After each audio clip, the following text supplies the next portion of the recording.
remarkable new evidence.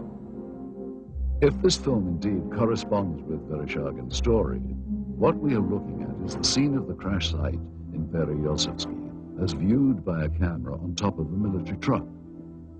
The focal point of this scene is here, and indeed appears to be a disc embedded in the ground. Here we see soldiers exiting the truck, led by a captain. The troops are met by another officer, this one a major, and then they join other soldiers and officers already on the scene. This footage is one of 4 reels of film acquired during our investigation. Explore it. This film footage certainly seems to depict interest by Russian military personnel in the object that is seen sticking out of the ground. Soldiers, officers, and civilian-clothed agents are deployed around the site, and they appear to be both guarding and examining the object. This is what we found on one of the 4 reels of film obtained in Russia. After viewing the footage, we were able to determine that it was most likely shot with 2 separate cameras.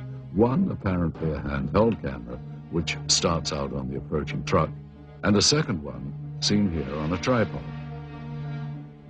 As the soldiers march past, you can see the cameraman turn to follow the troops. Here we cut to the other angle, the point of view from the tripod camera. And here you see the handheld camera as the truck pulls up.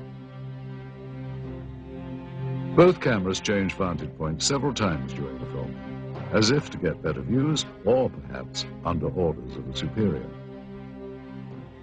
From this angle, we see yet more troops arrive.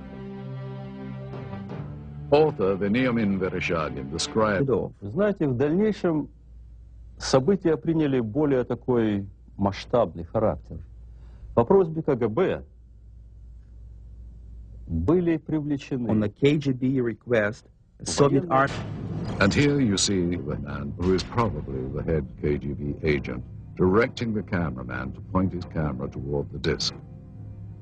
A total of almost 1,200 feet of negative were recovered just on this crash site.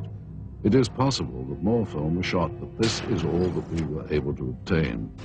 None of this film depicts the removal of the disc itself, and at no point do we see inside the object.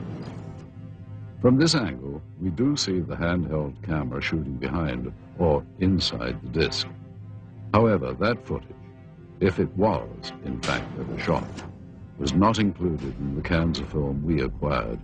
We can only speculate that it may still be at large. We must also speculate on how the object ended up here, based on information from where did this object come from and how did it come to crash here? And more importantly, what has happened to it since?